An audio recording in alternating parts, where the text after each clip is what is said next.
Greetings, everyone.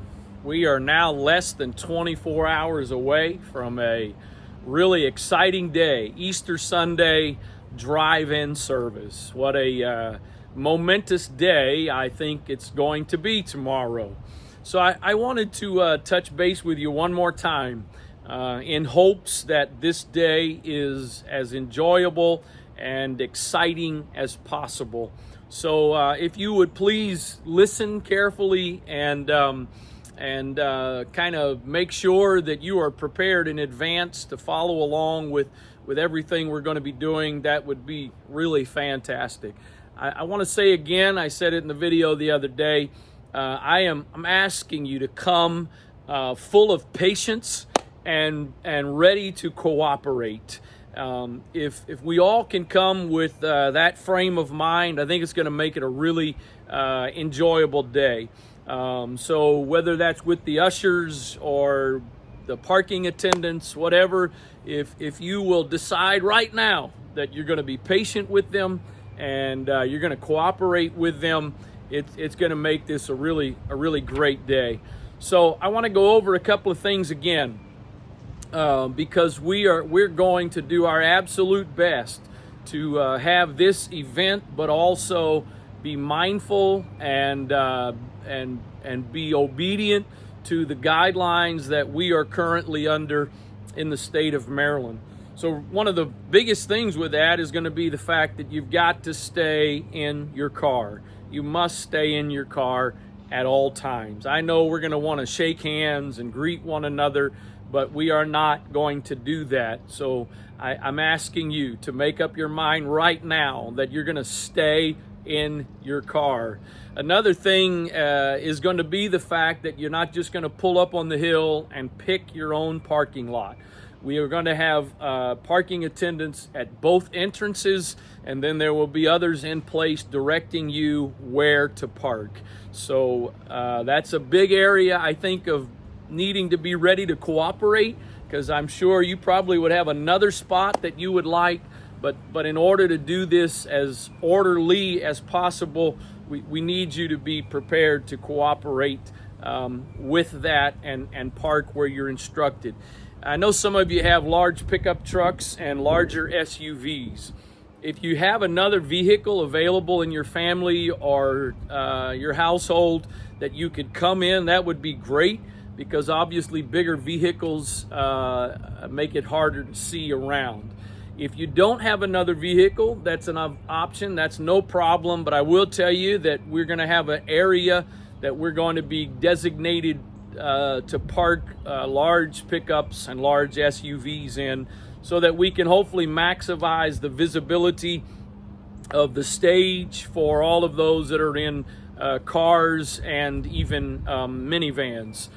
So just want you to know that in advance. Something else is you're going to need to turn your vehicles off. There's several different reasons for that, but we need you to be prepared to turn your vehicles off during the service. The weather looks like it should be really good tomorrow. I think the bigger concern may be some of you getting a little bit chilly with windows down and doors possibly open. So if you need to bring a jacket or some blankets to help you stay warm, we encourage you to do that, but for sound reasons, and we don't want exhaust blowing into other people's cars, etc., we're going to need you to turn your vehicles off. Another thing is that nothing is to be exchanged on the premises. If you've got an Easter card or an Easter basket or something to give to somebody, meet them at Safeway, meet them at CVS and Arnold, but not on the premises. We were going to collect an offering or have a spot where you could do a drive-by offering, but I want you to know, and kind of a side note here, I have communicated with the Anne Arundel County Police Department. I wanted them to know in advance what we were doing and that we were committed to doing this in accordance with the guidelines that the governor has issued, that we have every intent of being in full cooperation. And one of the specific things that they did say was not even the collecting of offerings.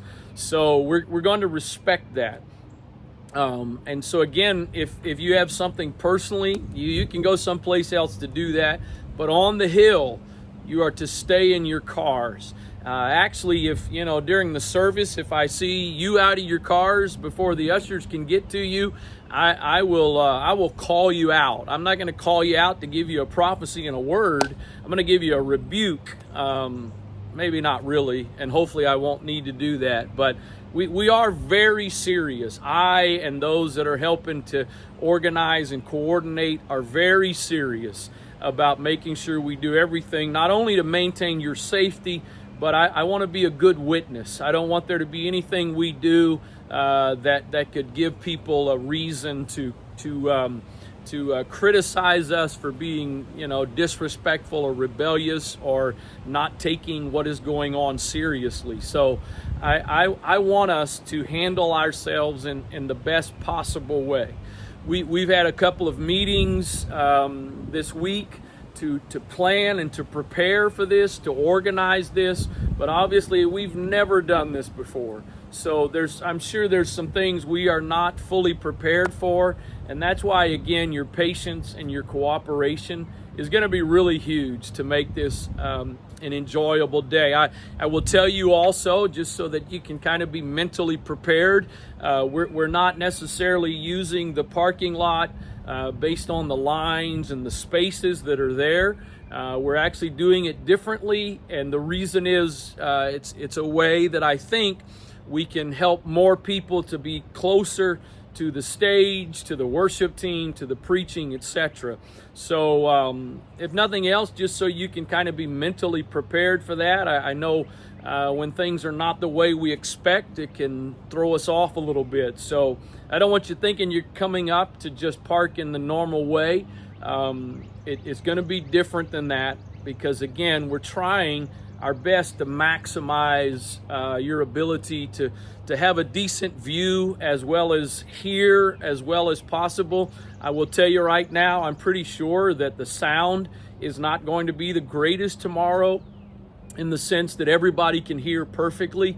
We're going to do the best we can. The media team is going to do the best they can. But that's why I don't want to keep repeating myself. But that's why I'm encouraging you. Please come with the mentality of being patient, cooperative, and understanding. I'm pretty sure we'll get done tomorrow afternoon and think, man, we could have done this way, or we should have done that, or how did we miss this? And to be very honest with you, hopefully we're never going to have to repeat this again and learn from our mistakes. But if we do, then hopefully we will have learned something. So I'm looking forward to seeing you tomorrow, even if it's inside your vehicle and we can't greet one another with a handshake or a high five or whatever. I am excited that we're at least going to get to see each other in person, and not just you seeing me through a video or a Zoom call. It's going to be a great opportunity. It's going to be a great experience. And I think we're going to look back on this day as being a really exciting day. I want to say one more time, if you choose not to come tomorrow, if you're not comfortable for whatever reasons, that is totally okay. I fully respect and support you in that. And that's why we will stream live the service, so that even if you're not able or don't want to be there in person, you're not left out of it all. So I want everybody to be as comfortable as possible, and if we all will do our part, then those of us that do come will be able to be comfortable. So I look forward to seeing some of you tomorrow. I hope you are enjoying this beautiful weekend that the Lord has blessed us with.